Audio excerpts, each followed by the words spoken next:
করতে চাই না। অবশ্যই আমরা চাই, সবাই চাই। ওখানে লিখেছে যে আমার কথা শুনে যে চলবে সে কিন্তু নিরাপদে থাকবে, অমঙ্গলের ভয় করবে না। আর প্রিয়, আমরা ঈশ্বরের সন্তান। আজকে দুটো জিনিসটাকে নিয়ে আমরা আলোচনা করি, ঈশ্বরের বাক্য এবং এই পৃথিবী। এই দুটো জিনিসটাকে অনেক সময় আমরা খুবই জটিল বানিয়ে ফেলি। মানে অনেকজন বলে যে আমার কাছে, আর পাস্টার, আর যিশুকে অনুসরণ করার খুবই কঠিন পাস্টার, যিশুকে আর মেনে চলার খুবই সহজ নয়, ওটা একটা বুঝা। আর আমরা প্রচার করি আপনার বুঝাকে যিশুর কাছে দিয়ে দিন। কিন্তু অনেক সময় বিশ্বাসী বলে না পাস্টার, যিশুকে নিয়ে চলার মানে একটা বুঝা, কারণ প্রতিদিন প্রার্থনা করতে হবে, প্রতিদিন বাইবেল পড়তে হবে, আর প্রতি রবিবার দিন চার্চে আসতে হবে, উপবাস প্রার্থনা করতে হবে। আর ওটা একটা বুঝা। কতজন বলেন ওটা একটা বুঝা? বলে না, কিন্তু বলেন, ভাবেন। তো কিছু জিনিস আমরা বলি না, কিন্তু কিছু জিনিস আমরা ভাবি। কারণ যখন আমি নতুন নতুন প্রভুতে এসেছি, আমার দল ছিল, আমাদের ছেলে বন্ধুরা সবাই, কেউ কাজ করতো, কেউ কলেজে পড়তো। তো সবাই সন্ধ্যা হলে ঘুরতে যেত, কেন আমি ঘুরতে যেতে পারতাম না। কেন? কারণ ওদের সঙ্গে ঘুরতে গেলে ওদের গালাগালটা শুনতে হবে, ওদের সঙ্গে ঘুরতে গেলেই ওদের সঙ্গে বসে কিছু নেশা করতে হবে, কিন্তু এইগুলো আমি করতে পারবো না। তাই আমি কি করে নিতাম, বাড়িতে একাই বসে থাকতাম। 1 মাস থাকতাম, 2 মাস থাকতাম, 3 মাস থাকতাম। 4 মাসের মাথায় আমি ভাবছি সারা জীবন এরকম থাকতে হবে? তাহলে এটা তো একটু বুঝাচ্ছে, কারণ ওরা আমার পাশেও আসবে না, আমার কথাও শুনবে না, কিন্তু আমি একাই বসেছি, একাই প্রভু বাক্য পড়ছি, কিন্তু ওরা সবাই খেলছে, ঘুরছে। তো তারপরে প্রভু আমাকে কিছু শিখাচ্ছেন। তো আমি ওদের সঙ্গে গেলাম প্রার্থনা করে, প্রভু আমি যাব, খেলতে যাব, আমি যাব ওদের সঙ্গে ঘুরতে, কিন্তু তুমি আমাকে সাহায্য করে যেন আমি ওদের মতো যেন না চলি। তো ওদের সঙ্গে যেতাম, ওরা আমাকে প্রথম বলতো, এই ফাদার এসেছে রে আজ আমাদের সঙ্গে খেলতে।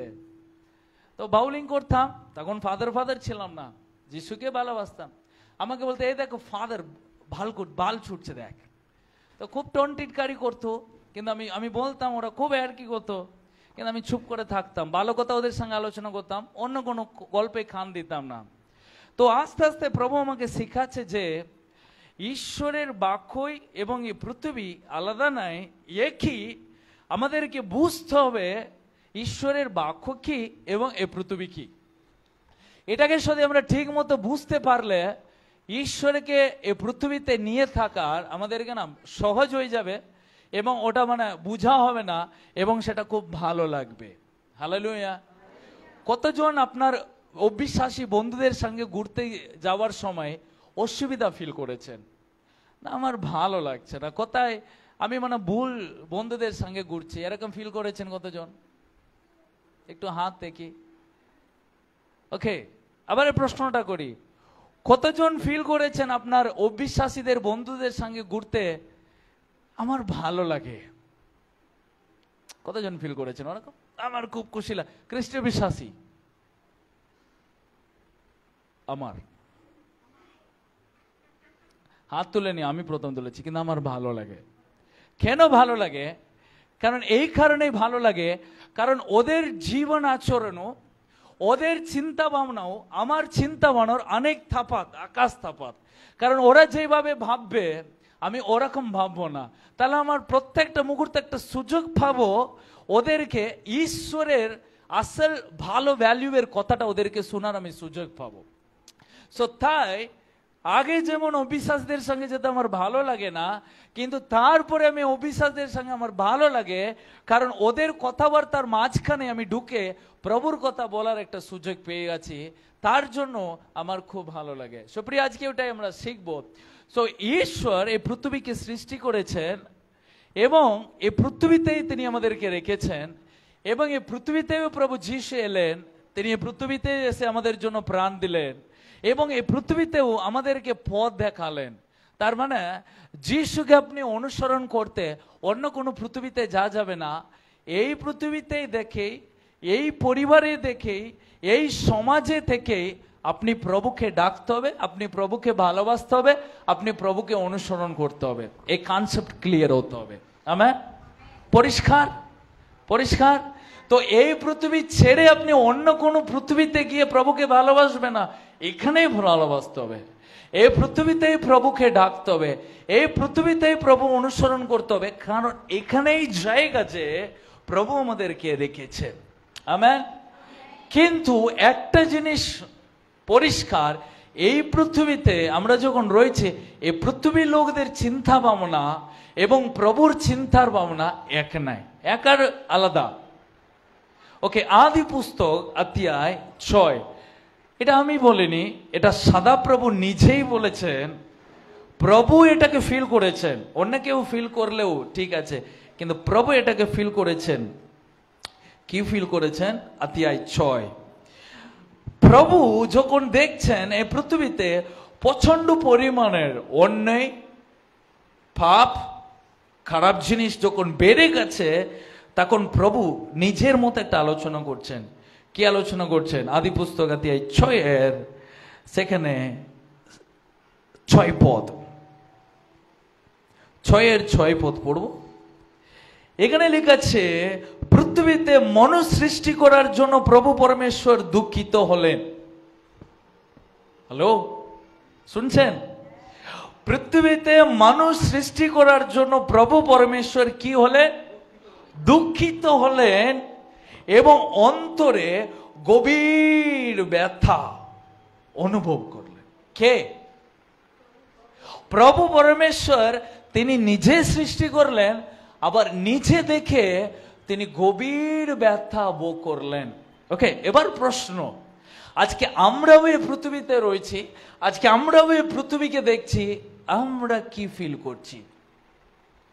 ব্যথা না আনন্দ? বাস আমাদের কাছে এটা প্রশ্ন থাকবে। কারণ যিশু এই পৃথিবীকে দেখছেন, কেন তিনি ব্যথা উপভোগ করলেন? কারণ তিনি যে সিস্টেমে রাখলেন, সিস্টেমের উল্টা দিকে মানুষ বাস করছে। আমেন? প্রভু বলেছেন সৃষ্টিকর্তাকে আরাধনা করো, কিন্তু প্রভু মানুষ সৃষ্টিকে আরাধনা করছে। প্রভু বলেছেন প্রথমে তুমি ঈশ্বরের সন্তান রাজ্য অনুসন্ধান করো, কিন্তু মানুষ ঈশ্বরকে অনুসন্ধান করার শেষ বাকি সব কিছুকে তারা অনুসন্ধান করছে। তাই প্রভু দুঃখিত হলেন, তাই প্রভু খুব ব্যথা উপভোগ করলেন, তাই প্রভু একটা সিদ্ধান্ত নিলেন, চলো এই পৃথিবীকে আমি বিনাশ করে দিই, সবাইকে মুছিয়ে ফেলি, সবাই নষ্ট করে দিই। তাই মহাপ্রলোভন এলো, বন্যা হলো, সবাইকে প্রভু বিনাশ করলেন, কাউকে রাখলো না, শুধু নোহ, শুধু তার স্ত্রী, তার 3টে ছেলে, 3টা বৌমা, আর কেউ নাই, সব বিনাশ করলেন। আবার নতুন একটা বংশ সৃষ্টি হলো নোহের দ্বারা। আবার প্রভু দেখলেন এ পৃথিবী সবাই পাপ করছে।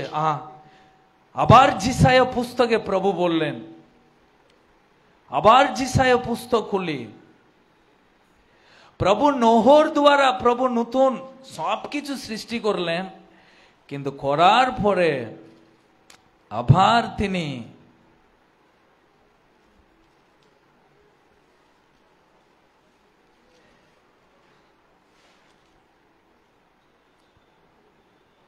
ঊনষাট পদ, যিশায়া পুস্তক 59-2 পদে কি লিখেছে? বস্তুত তোমাদের পাপ ঈশ্বর ও তোমাদের মাঝখানে, ঈশ্বর এবং তোমাদের মাঝারে ব্যবধান রচনা করেছে। আবার প্রভু বলছে এখানে, তোমাদের পাপ এবং আমার মাঝখানে একটা বড় ফাঁক তৈরি করেছে। একদিকে প্রভু বিনাশ করলেন, আবার পৃথিবীকে নতুন করে গড়ে তুললেন। আবার যিশায়াকে বলছেন, আমার ভালো লাগছে না, আমার এটা পছন্দ হচ্ছে না, মানুষ আবার পাপ করছে এবং ঈশ্বরের কাছে থেকে তারা দূর হচ্ছে। কিন্তু এবার প্রভু বিনাশ করতে চাইছে না। নোহের সময় যেমন একটা জল দ্বারা প্রভু বিনাশ করলেন, আবার কিন্তু বিনাশ করতে চান না। এবার প্রভু একটা নতুন পথ খুলছেন। কি খুলছেন? তিনি একটা রাস্তা খুলে দিচ্ছেন। এবার তুমি বেছে নেবে এবং তুমি ভালো মন্দকে চিনে নেবে এবং সেটা তোমার লাইফকে উজ্জ্বল করে তুলবে। বেছে নেবার ক্ষমতা প্রভু দিলেন। ওকে, যিশুকে যারা বেছে নেবে তারা সঠিক পথে জীবন যাপন করতে নেবে।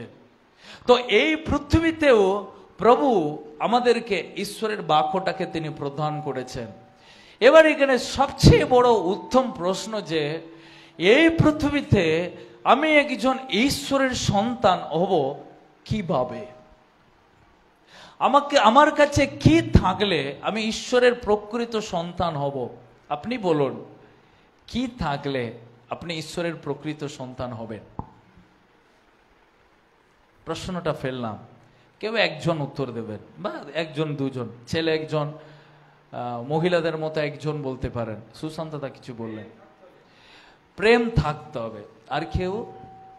মেয়েদের মতো ঈশ্বরের আদেশ পালন করতে হবে। আর কেউ? চেষ্টা করব। হ্যাঁ, বিশ্বাস করতে হবে। ওকে, প্রেম থাকতে হবে, ঈশ্বরের আদেশকে পালন করতে হবে, আর বিশ্বাস থাকতে হবে। আজকে বেশিরভাগ খ্রিস্টীয় বিশ্বাসীর কাছে প্রেম আছে, কিন্তু তারা পরস্পরকে ভালোবাসে না। তাহলে সেটা প্রশ্ন নাই।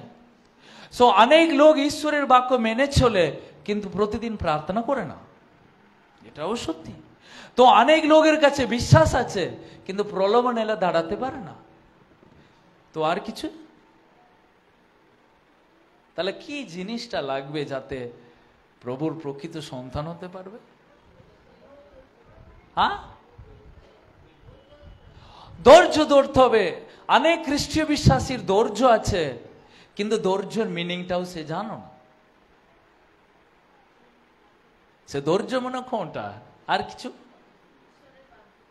ঈশ্বরের বাধ্য হতে হবে। অনেক খ্রিস্টীয় বিশ্বাসী ঈশ্বরের বাধ্য হয় কিন্তু ঈশ্বরের দৃষ্টিতে বাধ্য হয় না। এরকম অনেক কিছু আমরা বলতে পারি, কিন্তু আমি বলতে পারি একটা জিনিস, তো আমার সঙ্গে আপনারা মত হবে, একই মিল হবেন। গীতোপদেশ, এটা আমি বলিনি, সালোমন তিনি ধনী মানুষ। সালোমনের, আপনি জানেন সালোমনের আর ধন সম্পত্তি বিশাল। সালোমনের সোনা রূপ গয়না কাটি ভর্তি। এবং আপনি জানেন সালোমনের মাত্র তার স্ত্রী ছিল হাজার সংখ্যার কাছাকাছি। তার মানে পৃথিবীতে সব সুখ, সব শান্তি, সব আনন্দের একজন ব্যক্তি সালোমন। এখানে একটা পুরুষও নাই সালোমনের মতো নাই। কারো 1000টা স্ত্রী আছে? সালোমনের ছিল। আপনি জানেন সালোমন প্রতিদিন কি খেতেন? হরিণের মাংস। এখানে কেউ হরিণের মাংস খেয়েছেন? সালোমন খেয়েছেন। আপনি জানেন সালোমনের সময় সোনা গয়নাগুলো এমনি পড়ে থাকতো রাস্তায়। আজকে আপনাদের জীবনে ওরকম পড়ে আছে?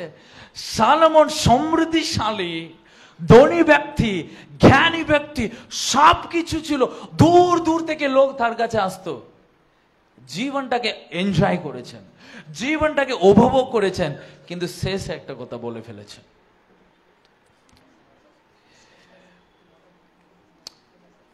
গীতোপদেশ একটা জিনিসটা তিনি বলছেন, এটাকে তুমি নিয়ে নাও, তোমার লাইফে সব ঠিকঠাক থেকে যাবে। কি হতে পারে? শূন্য হাতে এসেছি, শূন্য হাতে যাব, কিন্তু কিছু দিতে চান উনি। অধ্যায় 2, আমি আপনাকে কিছু পথের মধ্যে দিয়ে নিয়ে যাব, তাহলে আপনি দেখতে সুবিধা হবে। ওকে, 3 অধ্যায়। যদি সত্যি অন্তর্দৃষ্টি লাভের জন্য আবেদন জানাও, বোধ অর্জনের জন্য যদি আকুল হয়ে ওঠো। ওকে, কি অর্জনের জন্য আকুল হয়ে উঠলে? বড় বোধ অর্জনের জন্য হ্যাঁ, যদি আকুল হয়ে ওঠো। তুমি আকুল হয়ে উঠো। 4 নম্বর, যদি রজতখণ্ডের মতো। ওকে ওকে, ওখানে থেকে নিচে এসে এসে এসে এসে আমরা চলে আসবো 13 পদ। যারা অন্ধকারে পথে চলার জন্য না না, গীত উপদেশ 3:13 পদ। ধন্য সেই ব্যক্তি ধন্য সেই ব্যক্তি যে প্রজ্ঞার সন্ধান পেয়েছে, সে প্রজ্ঞার সন্তান পেয়েছে, সে অর্জন করেছে সে অর্জন করেছে বোধ শক্তি। বোধ শক্তি। ওকে, দুটো জিনিস। ধন্য সেই ব্যক্তি কি অর্জন করেছে? বোধ বোধ শক্তি অর্জন করেছে। আবার পড়ো ওই পদটা। ধন্য সেই ব্যক্তি যে প্রজ্ঞার সন্ধান পেয়েছে। কি সন্তান পেয়েছে? প্রজ্ঞার সন্ধান। কি সন্তান? প্রজ্ঞার সন্ধান। ভালো করে পড়বেন। এখানে কাছে সালোমন বলছেন ধন্য সেই ব্যক্তি কি পেয়েছে? প্রজ্ঞার সন্তান পেয়েছে। সে কি লাভ করবে?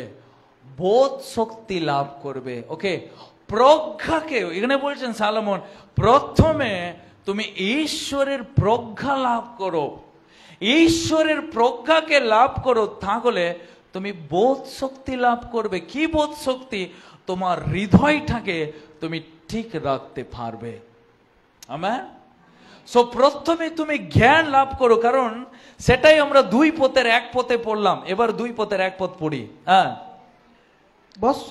বৎস, তুমি যদি আমার কথা মানো, তুমি যদি আমার কথা মানো, যদি আমার সব নির্দেশ অন্তরে গেঁথে রাখো, তুমি গেঁথে রাখো, যদি প্রজ্ঞার বাণী শোনার আগ্রহ তোমার যদি তুমি প্রজ্ঞার বাণী শোনার আগ্রহ থাকে। ওকে, কি বাণী?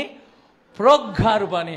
ওকে, এবার এই পৃথিবীতে আপনি একটা সঠিক ঈশ্বরের সন্তান হতে গেলে ঈশ্বরের বাক্য থেকে ঈশ্বরের প্রজ্ঞাকে আপনাকে অর্জন করতে হবে। বাস, সিম্পল।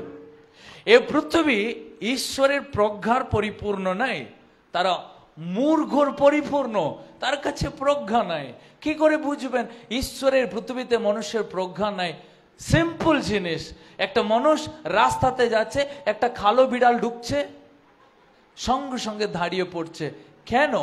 ও ভেবে নিচ্ছে এ কালো বিড়াল আমার জীবনটাকে নির্ণয় করছে। ওকে, এটা মূর্খ না প্রজ্ঞা? সিম্পল। একটা ব্যক্তি একটা জায়গায় যাচ্ছে, তার মঙ্গলের জন্য একটা কালো দড়ি বা লাল দড়িটাকে হাতে বেঁধে নিচ্ছে, কারণ ও বুঝে নিচ্ছে এ কালো ভার লাল দড়ি আমার জীবনটাকে নির্ণয় করছে। এটা প্রজ্ঞা না এটা মূর্খ? এটা কি? একটা মূর্খ। কারণ কোনো সাইন্টিফিক ভাবে কোনো প্রুফ নাই, কোনো ডাক্তার প্রুফ করেনি যে কালো বিড়াল তোমার জীবনে উন্নতি বা অবনতি আনতে পারবে। কারণ কোনোভাবে ডাক্তার বা বৈজ্ঞানিক পড়েনি যে লাল দড়ি সাদা দড়ি তোমার জীবনটাকে নির্ণয় করবে। কিন্তু সাইন্টিফিক ভাবে প্রুফ করা হয়েছে তুমি যদি ঈশ্বরের জ্ঞান যদি লাভ করতে পারে তোমার জীবন, তুমি ডাক্তারকে জয় করতে পারবে, বৈজ্ঞানিকও জয় করতে পারে, তোমার জীবন উজ্জ্বল করতে পারবে। আমেন। কারণ ডাক্তারও প্রমাণ দিয়েছে আমার দ্বারা এটা হয়নি, এটা কি করে সম্ভব? কারণ যিশু সম্ভব করেছে, কারণ তার প্রজ্ঞায় এই পৃথিবীকে তিনি ভরে দিয়েছেন। প্রিয়, নাম্বার 1 আমি আপনাকে বলি, ঈশ্বরের প্রজ্ঞা অর্জন করুন, তাহলে আপনি বোধ শক্তি পাবেন এবং আপনার জীবন উন্নতি হবে। ওকে, কিছু বিষয়গুলো তিনি পরে পরে তিনি দিচ্ছেন কিভাবে আমার জীবনটাকে প্রজ্ঞাকে লাভ করতে আমাকে করার প্রধান জিনিস। ওকে, 3:5 পদ। কিছু করণীয় ব্যাপারগুলো আমরা দেখি। 5 পদ। তুমি সর্বান্তকরণে নির্ভর করো প্রভু পরমেশ্বরে, তুমি সর্বান্তকরণে নির্ভর করো প্রভু পরমেশ্বরের উপর, নিজের জ্ঞান বুদ্ধির উপরে ভরসা করো না। প্রিয়, অনেক সময় নিজের জ্ঞান বুদ্ধির উপরে নির্ভর করতে গিয়ে আমাদের জীবনে অনেক কিছু আমরা হারিয়ে ফেলি। কয়েকদিনের আগে আমি একটা মিটিং অ্যাটেন্ড করেছিলাম। ওখানে একটা পাস্টার একটা সুন্দর গল্প বলেছিলেন। গল্পটা ভালো লেগেছে, আমি আপনার প্রয়োজন হবে। একজন ব্যক্তি নদীর ধারে বসে বসে খুব চিন্তা ভাবনা করছিল। তখন দেখছি নদীর একটা ব্যাগ পড়ে আছে। ওই ব্যাগের ভিতরে অনেক ছোট ছোট বড় বড় পাথর। ওই ব্যাগটাকে নিয়ে ও দেখেছে ব্যাগটা দেখতে খুব সুন্দর, ওর ভিতরে অনেক ভালো ভালো পাথর। তো অন্ধকার, ওদিক কিছু দেখতে পাচ্ছে না, সূর্য ডুবে গেছে। তো ও নদীর শান্ত রূপটা দেখে ওই ব্যাগ থেকে একটা একটা পাথরগুলোকে নিয়ে নদীতে ছুটতে লাগলো। তো কিছু পাথর খুব ভারী, কাছে পড়েছে, তো কিছু পাথরকে আরো জোর করে ছুটতে লাগলো।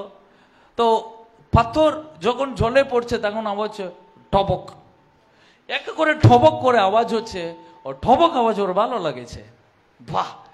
তো আর একটা পাথর নিয়ে আর একবার ছুড়লো, কিছু দূরে গিয়ে বললো, আওয়াজটা শুনলো কি কি আওয়াজ, টবক। তো আর একটা পাথর নিল, আর একবার ছুড়লো, পাথর গিয়ে পড়লো, কি আওয়াজ হলো বলুন, কি, ডবক। তো শেষ একটা পাথর, ছোট পাথর, ওই পাথর ছুটতে চাইলো কিন্তু ওর ইচ্ছা হলো না, ওই পাথরটা ব্যাগের মধ্যে রেখে দিল। সন্ধ্যা হয়ে গেল, বাড়ি চলে গেছে। বাড়ি গিয়ে ব্যাগটাকে খুলে একটা জায়গায় রেখে দিয়ে অনেক কাজ ফাজ করলো এবং সকালে উঠলো, ও মনে পড়েছে কালকে রাত্রি নদীর ধারে একটা ব্যাগ খুঁজে পেয়েছি, ওই ব্যাগটাকে বার করলো। ও ভাবলো এই ব্যাগটাকে একটু পরিষ্কার করলে মাঝে মাঝে বাজারে যা যাবে, জিনিসপত্র কেনা যাবে, তাই এই ব্যাগটাকে একটু ভালো করে পরিষ্কার করি সার্ফ পাউডার নিয়ে। তো ব্যাগটাকে নিয়ে ভিতরে হাত দিয়ে পরিষ্কার করলো, তখন ছোট্ট একটা পাথর পেয়েছে। ওই পাথরটাকে হাতে গিয়ে দেখছে ছকছক করছে পাথর, কারণ ওটা সাধারণ পাথর নয়, ওটা ডায়মন্ড, ওটা হিরে, ওটা পিওর ডায়মন্ড। ও মাথায় হাত, কারণ কালকে রাত্রি প্রত্যেকটা ব্যাগ থেকে পাথরটাকে ছুঁড়ে ছুঁড়ে ফেলে দিলাম, ব্যাগটাকে নিয়েছে, ওই ওই ডায়মন্ডটাকে ব্যাগের মধ্যে ভরেছে, কাঁধে তুলেছে, ছুটে যাচ্ছে, এখন অনেক ছুটে চলে গেছে নদীর কাছে। ও ঠিক বুঝতে পেরেছে কোথায় ও দাঁড়িয়ে দাঁড়িয়ে পাথরটাকে ছুঁড়েছে, ওখানে দাঁড়িয়ে একটা জায়গায় ব্যাগটা রেখে ডুব দিয়েছে। আবার ও যখন ঝাঁপ দিয়েছে, আবার জলের আওয়াজ, ঠপক। ও ভিতরে গিয়ে খুব খুঁজছে, যেই খুঁজছে হঠাৎ করে নদীতে বন্যা হয়ে গেছে। নদীতে বন্যা হয়ে ওকে ঠেলে ফেলে দিয়েছে নদীর ধারে। নদীর ধারে এসে বসে মাথায় হাত দিয়ে ও শুধু ভাবছে, হাতে ছিল ডায়মন্ড, আমি বুঝতে না পারার কারণে সবকিছুকে ঝলে ফেলেছি, এখন ওর কাছে মাত্র একটাই আওয়াজ ওই কানে পড়ছে, কি আওয়াজ, ঠবক ঠবক ঠবক। কেন? কারণ অনেক সময় ঈশ্বরের বাক্যই আমাদের কাছে থাকতেও আমরা ঈশ্বরের বাক্যর মূল্য না জানার কারণে যখন আমরা সবই হারিয়ে ফেলবো, তখন আমরা খুবই আফসোস করব। কেন? আমাদের জ্ঞানের অভাবের কারণে, আমাদের প্রজ্ঞার অভাবের কারণে। কিন্তু এখানে লেখা আছে, বাইবেল ক্লিয়ারলি বলছে, এই তুমি নিজের জ্ঞান বুদ্ধির উপরে নির্ভর করো না, তুমি নিজের উপরে নির্ভর করো না, কামান তুমি ঈশ্বরের উপরে নির্ভর করো। ওখানেই সমস্যা। কেন জানেন? ঈশ্বরের উপরে নির্ভর করলে তার উপরে, তার দিকে তাকিয়ে থাকার, কিন্তু ওটা সর্বদাই আমাদের আমাদের ওই জন্যে কেউ বললেন ধৈর্য ধরতে হবে। মানুষ যখন ধৈর্য ধরবে, যখন ও নিজের জ্ঞান বুদ্ধির উপর নির্ভর করবে না, তখনই ও ধৈর্য ধরবে। যখনই লোক বিশ্বাস করবে, যখনই ও নিজের জ্ঞান বুদ্ধির উপরে নির্ভর করবে না, ঈশ্বরের উপরে নির্ভর করবে, তখনই বিশ্বাস করবে। যখন ও ভালোবাসবে, যখন ও ঈশ্বরের উপরে দৃষ্টিপাত করবে, তখনই ও সবাইকে ভালোবাসতে শুরু করবে। তাহলে সব কিছু শুরু হবে জ্ঞান প্রজ্ঞাকে লাভ করতে হয়। বাইবেল পরিষ্কার লেখা আছে, প্রজ্ঞা লাভ করতে গেলে একটা জিনিস আমাদেরকে করতে হবে। প্রথম গীত উপদেশ অধ্যায় 1-7 পদ, খুবই সিম্পল, খুবই সহজ। প্রভু বলেছেন, কি বলেছেন? ঈশ্বরের ভক্তি জ্ঞানের আরম্ভ। সবাই বলি, ঈশ্বরের ভক্তি জ্ঞানের কারণ। তার মানে এটাই শুরুয়াত, ঈশ্বরের ভক্তি জ্ঞানের আরম্ভ। বাস আপনি যান জ্ঞান পেতে, আপনি চান ঈশ্বরের প্রজ্ঞা পেতে, একটু উত্তর পায়। আপনি চান আপনার জীবনে সফলতা পেতে। ওকে, আমি আরো কিছু পদ দেখাবো, তাহলে অবশেষে আমরা ওখানে আসি। 3 অধ্যায়। ওকে, এই ব্যক্তির জীবন কেমন হবে? 6 পদ। তোমার সমস্ত কর্মপথে তোমার সমস্ত কর্মপথে স্বীকৃতি দাও তাকে, তাকে স্বীকৃতি দাও, তিনি তোমার সঠিক পথে তিনি তোমাকে সঠিক পথে সন্ধান দেবেন। তিনি তোমাকে কি পথে সন্তান দেবেন? হ্যাঁ, তোমাকে রাইট পথ, সঠিক পথ, উত্তম পথ, তোমার লাইফে প্রভু উত্তম পথ দেবে। প্রভু তোমাকে ভুল পথে নিয়ে যেতে দেবে না। শুধু তাই নেই প্রিয়, প্রভু আরো অনেক কিছু তিনি বলছেন জ্ঞানের লাভের কারণে। কি বলছেন? চলে এসো একদম নিচে, সে তোমাকে অনেক কিছু দেবে। 21 পদ, বৎস তুমি প্রজ্ঞা ও অন্তর্দৃষ্টিকে হারিও না, তোমার অন্তর্দৃষ্টিকে হারিও না, এইগুলো যেন তোমার দৃষ্টি এড়িয়ে না যায়। এগিয়ে যেন না যায়। 22 পড়ে যাও।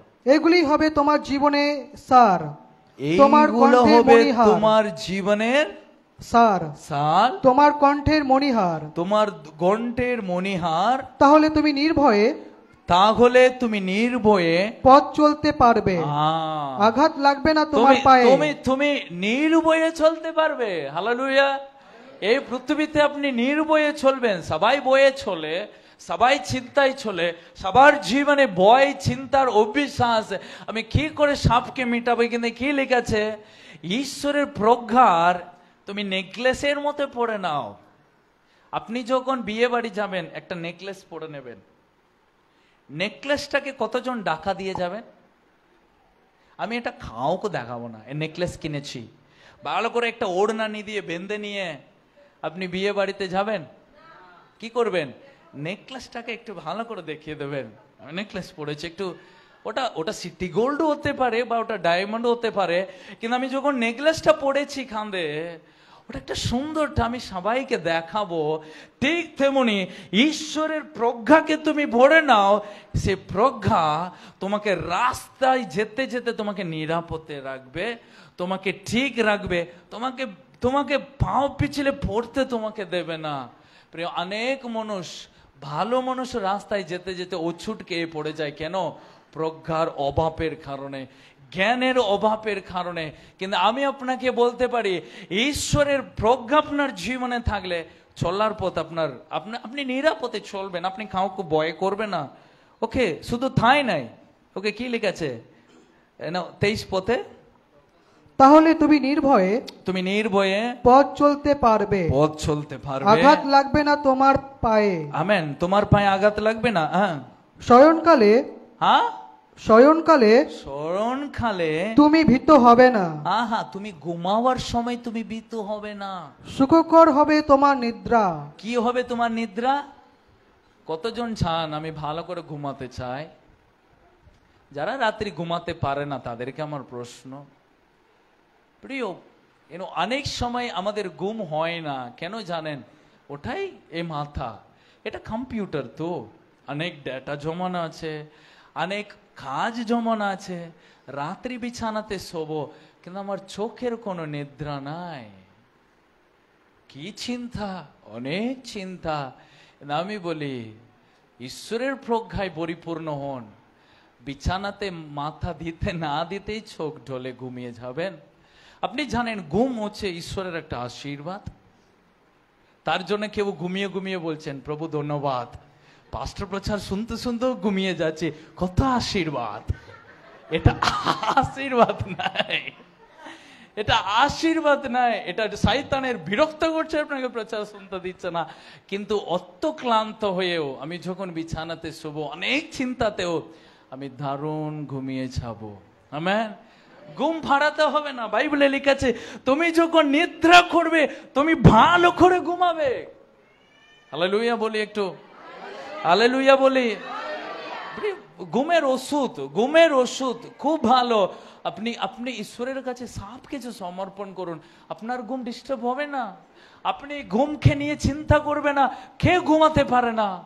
যে চিন্তায় মগ্ন হয়ে থাকে। ওকে, শারীরিক ও দুর্বলতায় ঘুম হচ্ছে না সেটা আলাদা, কিন্তু আমি সব কিছু আমার আছে, কিন্তু রাত্রি আমার ঘুম হচ্ছে না। কেন? আমি পরিশ্রম করছি, রাত্রি ঘুম হচ্ছে না কেন? কারণ আমার চিন্তা আমার মধ্যে ভেবে ভেবে ভেবে আমার ঘুম হচ্ছে না। আজকে অনেক কিছু ঘুম ফাটার জিনিস আছে, অনেক কিছু ইউটিউবে আছে। আপনার ঘুম পাওয়ার উপায় 16টা পালন করুন। ওই 16টা জিনিস ভার না করে একটা ঘুমের ওষুধ খেলে অনেকটা ভালো, ওগুলো পালন করা যাবে না। একটু ব্যায়াম করো, একটু হাঁটাচালা করো, একটু গান শোনো, তাহলে ঘুম হবে। আমি সিম্পলি বলে দিচ্ছি, সব চিন্তা ভার প্রভুকে দিয়ে দাও, তুমি ঘুমিয়ে যাবে। ওটা স্লিপিং ডোজের সামান, এবং সকালে প্রভু উঠিয়ে দেবে। তার মানে প্রভু ঘুম ফাটিয়ে দেন, উঠিয়ে দেন না নাই, প্রভু যেমন ঘুম ফাটিয়ে দেন কেমন তিনি উঠিয়েও দেন। আমেন। আপনি বলবেন আজকে আমি 9টা পর্যন্ত ঘুমিয়েছি, প্রভু অসংখ্য ধন্যবাদ। না না না না, প্রভু যেমন ঘুম ফাটান প্রভু তেমনি উঠিয়ে দেন। প্রভু আলার্ম, সঠিক আলার্ম, প্রভু উঠিয়ে দেন। এখানে লেখা আছে তোমার নিদ্রা সুখ হবে, তুমি ভালো করে ঘুমাতে পারবে। তোমার বয়স 80 হতে পারে, তোমার বয়স 8 হতে পারে, কিন্তু ঘুমের কোনো ডিস্টার্ব হবে না, কারণ প্রভু ঘুম ফাটিয়ে দেন। হালেলুয়া। আপনি চান প্রভু আপনার বালিশের মাথায় বসে আপনাকে ঘুম ফাটাতে? না। ভেরি গুড, তার হোক তার। আমি চাই, আমি প্রার্থনা করি প্রভু আমার বালিশের মাথায় বসো। যেমন একটা মা তার তার তার তার তার তার তার বাচ্চার সন্তান মাথায় হাত বুলিয়ে দেয়, আমি প্রার্থনা করি প্রভু আমার বালিশের মাথায় বসে আমার মাথাটা একটু হাত বুলিয়ে দাও, যেন আমি কত সুন্দর করে ঘুমাতে পারি। টিকটিকি ছাচাবে, হারসালা ঘুরবে, সাপ ঢুকবে, আমি যেন নির্ভয়ে ঘুমাতে পারি। ইভন সিংহের মাঝেও আমি চোখ বন্ধ করলে আমি আরামে ঘুমিয়ে যাব। চারিদিকে সিংহ দাঁড়িয়ে আছে, ওরা ঘুম হবে না, কিন্তু আমার ঘুম হবে, কারণ আমার মাথার উপরে কার হাত আছে? প্রভুর হাতে। প্রভু শুধু তাই বলেনি, প্রভু আরো কিছু বলছেন। কি বলছেন? ওকে, আর কিছু বলি। 25 পদ। আকস্মিক বিপদে বিচলিত হইও না, বিচলিত হবে না, কিংবা দুর্জনের বিনাশকালে, দুর্জনের বিনাশকালে ভয় পেও না। তুমি ভয় পেও না, ভয় পেও না। তো কখন বিপদ আসবে, কখন দুর্ঘটনা আসবে নাই, সব পরিস্থিতিতেও আমি একদম স্থির থাকতে পারি, কারণ ঈশ্বরের জ্ঞান প্রজ্ঞা আমাকে ঠিক করে রেখে দেবে। কেন? ওই জন্য বাইবেলে লেখা আছে ঈশ্বরের জ্ঞান অর্জন করার ব্যক্তি তার বাড়িটাকে বালির উপরে নির্মাণ করবে না, সে তার বাড়িটাকে কোথায় নির্মাণ করবে? সে পাথরের উপরে নির্মাণ করবে। এই জগৎ বিপদে থাকছে, এই পৃথিবীতে অনেক হতাশা কষ্ট রয়েছে, কিন্তু এই জগতের মাঝে প্রভু আপনার জীবনটাকে পাথরের উপরে নির্মাণ করে রাখবে। প্রিয়, আপনি সব পরিস্থিতিতে প্রভুর দিকে থাকান, আর কার দিকে থাকাবে না। প্রভুর মতো তাড়াতাড়ি এসে সাহায্য করার ব্যক্তি কেউ নাই। কেউ আছে? বাইবেলে লেখা আছে প্রভু সঠিক উত্তর দেবে। আপনি ঈশ্বরের ধার্মিক ব্যক্তি, প্রভু আপনার প্রার্থনায় দেরি করবে না। না না না, প্রভু তাড়াতাড়ি আপনার প্রার্থনার উত্তর দেবেন। হ্যাঁ, আজকে প্রভু আপনি বলছেন আমি অনেক দিন ধরে প্রার্থনা করি, প্রভু আমাকে প্রার্থনার উত্তর দিচ্ছে না। না, প্রভু উত্তর দিচ্ছে না বলবে না, প্রভু আপনার কাছে কিছু আশা করছেন, সেই জন্য প্রভু অপেক্ষা করছেন তোমার জীবনে এটা হবে, আমি তোমাকে উত্তর দেব। প্রভুর উত্তর কখনো দেরি হবে না, প্রভু কখনো দেরি করে না, প্রভু কখনো তার সময়ের বাইরে তিনি কাজ করে না। এখানে লেখা আছে ভয় পেবে না, দুর্জনকে দেখে ভয় পাবেন, কাউকে দেখে ভয় করবে না। লোক ভয় দেখাচ্ছে, প্রার্থনা করবে না, ওটা আমার ভয় নাই। লোক আমাকে প্রেসার দিচ্ছে, এটা আমার ভয় নাই, আমি আমার কাজ করেই যাব, কারণ প্রভু আমাকে নির্দিষ্ট করতে পড়তে। ওকে, আরো নিচে 26 পদ। কারণ প্রভুই তোমার ভরসা, কারণ প্রভুই তোমার ভরসা, তিনি ফাঁদ থেকে রক্ষা করবেন হ্যাঁ তোমার চরণ। তিনি তোমাকে কোথায় থেকে রক্ষা করবেন? ফাঁদ থেকে, বিপদের হাত থেকে তিনি রক্ষা করবেন। আর কেউ আপনাকে রক্ষা করতে পারবে না, আর কেউ আপনাকে সাহায্য করতে পারবে না। এই পৃথিবীতে থাকার কালীন নিয়মিত প্রভুই আপনাকে সাহায্য করবে।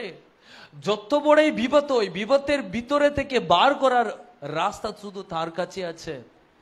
তিনি একজনে আপনাকে রাস্তা দেখিয়ে দিতে পারবেন। মানুষ অনেক জটিল বানিয়ে রাখে, প্রভু সেই জটিল জিনিসটাকে সহজ বানিয়ে রাখে। প্রভু সহজ রাস্তা বলে দিয়েছিলেন আদম আর হওয়াকে। কি বলেছিল? এ আদম আর হওয়া, তুমি সব ফল তুমি খাবে, শুধু এ মাঝখানে গাছের ফলটা তুমি খাবে না, বাকি সবই তুমি খেয়ে নেবে, শুধু এই ফলটা শুধু খাবে না। কিন্তু আদম আর হওয়া কি করলো? ওই ফলটাই খেলো। প্রভু বলেছে এই 99 ফলটা তুমি খেও না, শুধু একটা ফলের কাজটা তুমি খাও, তাহলে ওটা কঠিন হতে পারে। প্রভু বাকি 99টাকে ভাগ দিল, একটা গাছের ফল খেতে বলল, ওটা কষ্ট।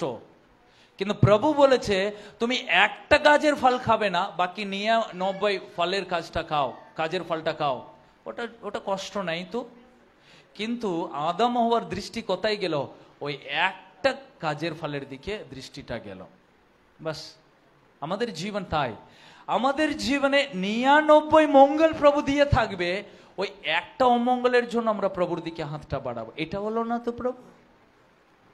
কিন্তু বাকি সব প্রভু তোমাকে দিল, ওইটা তুমি গুরুত্বই দিলে না। প্রভু তোমাকে সুস্থ দিল, প্রভু তোমাকে রোজগার দিল, প্রভু তোমাকে শান্তি দিল, ওই একটা গড়ি আঙ্গুলের ব্যথা, ওটা আমাদের কাছে বড় জিনিস হয়ে যাবে। ওই গড়ি আঙ্গুলের ব্যথাটা আমার কাছে বড়। যেমন আদম আর হওয়ার কাছে 99 গাছের ফলটা ব্যাপার নাই, প্রভু কেন একটা গাছের ফল খেতে বারণ করেছে? ওটা ঠিক নাই। প্রিয়, পাপটা কি? পাপটা কোথায় থেকে শুরু হয়? পাপ এটাই ঈশ্বরকে অবিশ্বাস করা। পাপ কি? ঈশ্বরকে অবিশ্বাস করার।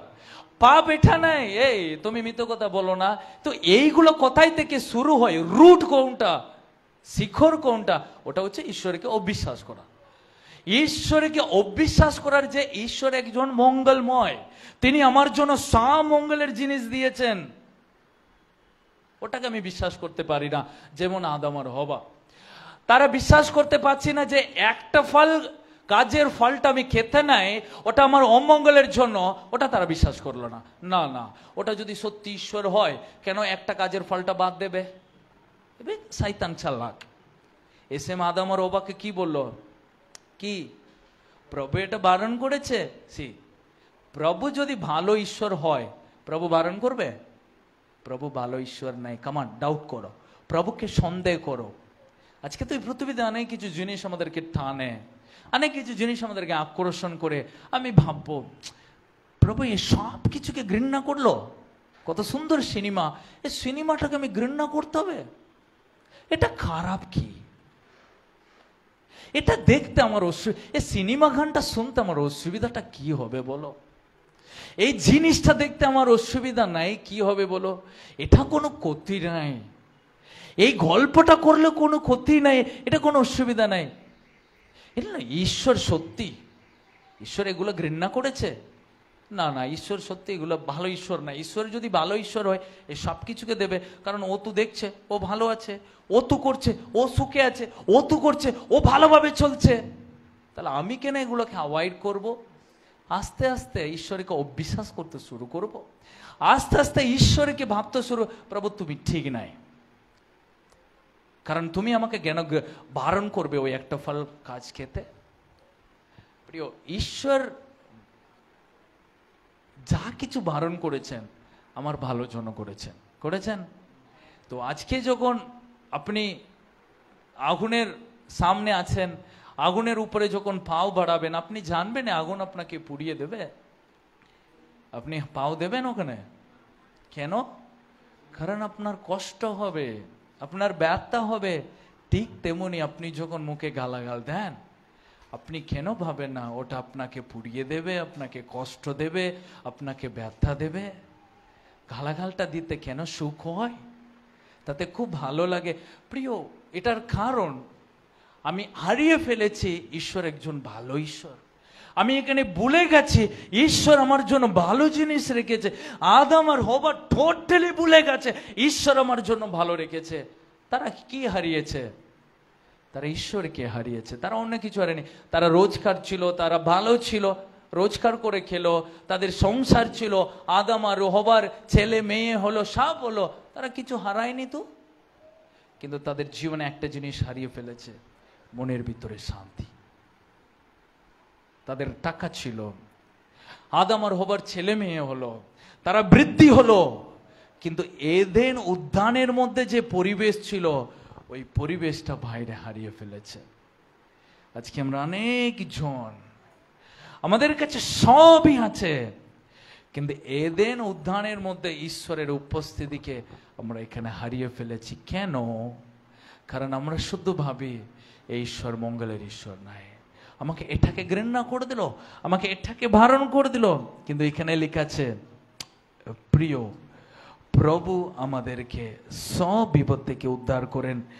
প্রভু পরমেশ্বর যদি তোমার ভরসা হোক, প্রভু তোমাকে সব কিছু থেকে তিনি কি করবেন? তোমাকে উদ্ধার করবেন। অবশেষে আমরা চলে আসি 1-7 পদ। মেইন জিনিস এখানেই, এটাই আসল প্রয়োজন আমাদের। শুনি 1-7 পদ। ঈশ্বর ভক্তির প্রজ্ঞার প্রথম সোপান। ওকে, ঈশ্বরের ভক্তি প্রজ্ঞার প্রথম সোপান। সবাই বলুন, ঈশ্বরের ভক্তি প্রজ্ঞার শুরুয়াত। একসাথে, ঈশ্বরের ভক্তি প্রজ্ঞার শুরুয়াত।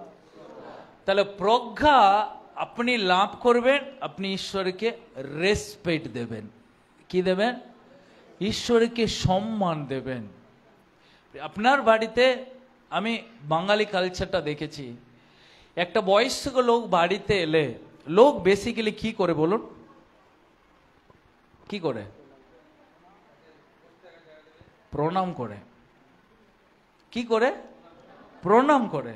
কেন প্রণাম করে?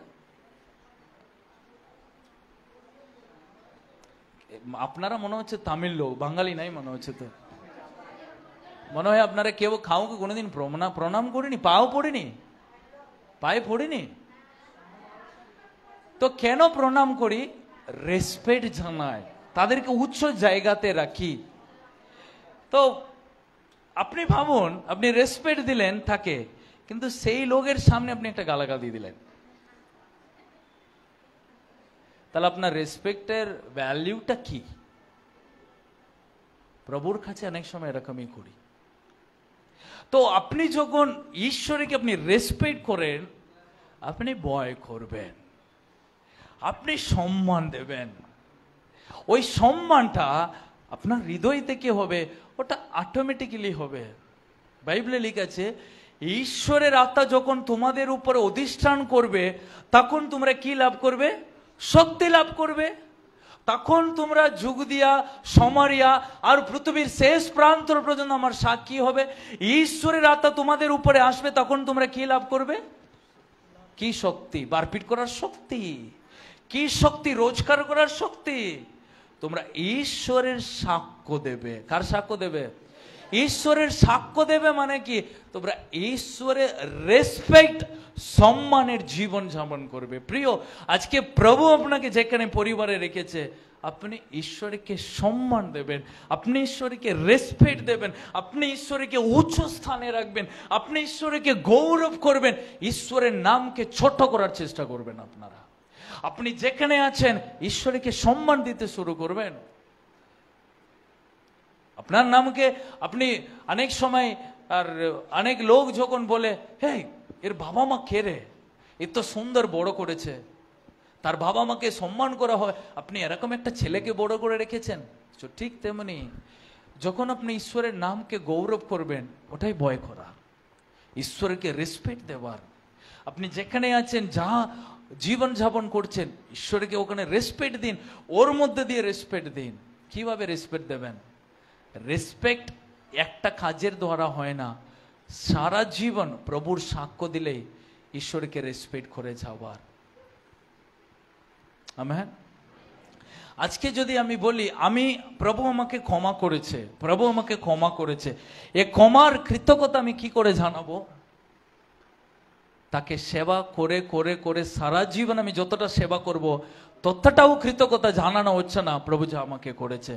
কারণ আমার মতো পাপী কেউ ছিল না আমার গ্রামে, আমার মতো রাগী কেউ ছিল না আমার গ্রামে, কিন্তু আমার মতো লোকে প্রভু ভালোবেসেছে।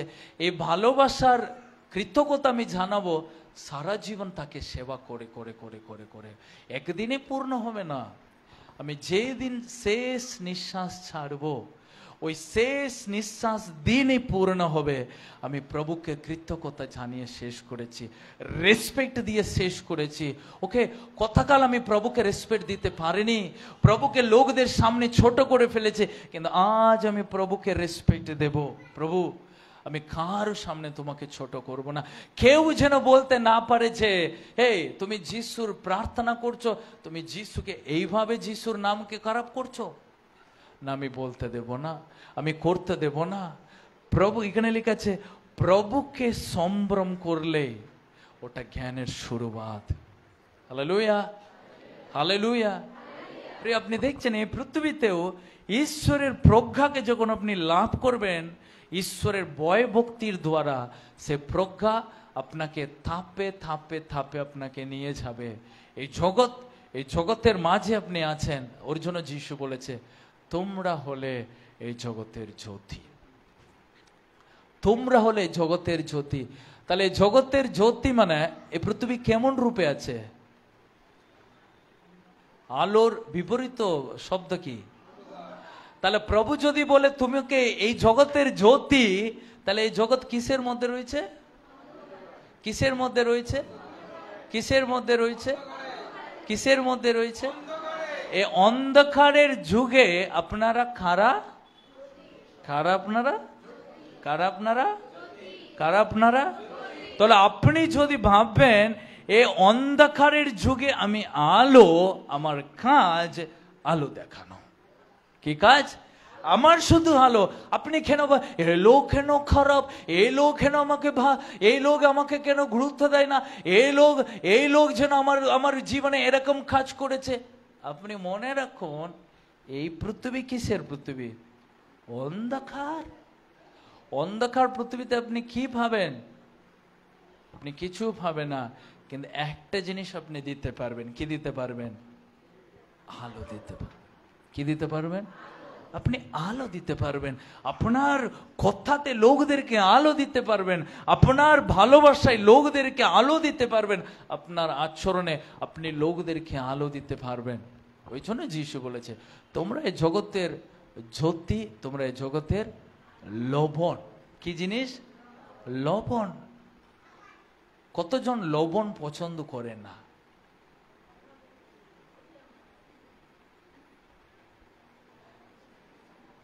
লবণ কারা পছন্দ করে না? আমরা লবণ পছন্দ করি না অতিরিক্ত, হ্যাঁ আর না? কিন্তু লবণ আমরা সবাই পছন্দ করি। কেন? লবণ খাবারের টেস্ট এনে দেয়। লবণ ছাড়া খাদ্য সম্পূর্ণ নাই। ওই খাদ্য মুখে খাওয়া যাবে না। বলি না একটু নুনটা দাও না, কারণ ওই খাবারের টেস্ট হয় না। ঠিক তেমনি এই পৃথিবীটা টেস্ট আছে, পৃথিবী সুন্দর গোড়া, সুন্দর বাবা আছে, কিন্তু পৃথিবী টেস্ট হয় না যখন যিশু ছাড়া। এটাকে বুঝে নেবেন। এই পৃথিবীর রূপ আছে কিন্তু সৌন্দর্য নাই যিশু ছাড়া। আপনার জীবনে সৌন্দর্য আছে কিন্তু যিশু না থাকলে আপনার জীবন সৌন্দর্য থাকবে না। একটা নারীর সৌন্দর্য তার প্রজ্ঞায়, একটা পুরুষ মানুষের সৌন্দর্য তার গৌরব, তার জ্ঞানের, তার বুদ্ধিতে তার গৌরব আছে। এই সব কিছু যিশু ছাড়া সম্ভব নয়। একটা মণ্ডলীর সৌন্দর্য, একটা সঠিক আরাধনা যিশুর প্রজ্ঞা ছাড়া যেটা সম্ভব নয়। একটা পরিবারের সঠিক আলোর প্রয়োজন, একটা সঠিক সিদ্ধান্ত, সঠিক জ্ঞান, সঠিক প্রজ্ঞা একটা জীবনটাকে উজ্জ্বল করে তুলে দেয়। ওই জন্য যিশু বলেছে তোমরা এই জগতের লবণ। প্রিয়, আপনারা এই জগতের লবণ, আপনারা এই জগতের জ্যোতি। এই দুটো এই জগতে প্রয়োজন। এই জগৎকে সৌন্দর্য বানান এটার মূল জিনিস ঈশ্বরের প্রজ্ঞা। প্রজ্ঞা আসে, ঈশ্বরকে রেসপেক্ট করবেন, ঈশ্বরকে সম্ভ্রম দেবেন। ঈশ্বর আপনাদেরকে যা কিছু আমরা বলেছি প্রভু আপনার চলার পথ থেকে নির্দিষ্ট করে দেবে, আপনাকে বিপদের হাত থেকে রক্ষা করবে, ফাঁদ থেকে আপনাকে রক্ষা করবে, আপনার সকল আর চলার পথে প্রভু আপনাকে সঠিক রাস্তা দেখাবে, আপনাকে সফলতা প্রদান করবে এবং জীবনের শেষ পর্যন্ত আপনাকে পরিচালনায় করে করে যাবে। যখন আপনার জীবনের শেষ হবে আপনি বলবেন আমি ভালো দৌড়েছি, আমার দৌড় শেষ করেছি। চোখ বন্ধ করে প্রার্থনা করি। প্রভু, আমাদের জীবনটাকে আমরা শুরু করেছি, আমরা চাইছি যেন আমাদের জীবনটাকে ঠিক মতো আমরা শেষ করতে। তার জন্য প্রয়োজন তোমার প্রজ্ঞা। দাও আমাদেরকে, ঈশ্বরের সম্ভ্রম করতে আমাদেরকে শিখাও, পবিত্র আত্মা আমাদেরকে শক্তি দাও। যীশু খ্রিস্টের নামে এ প্রার্থনা আমরা চাই, আমেন।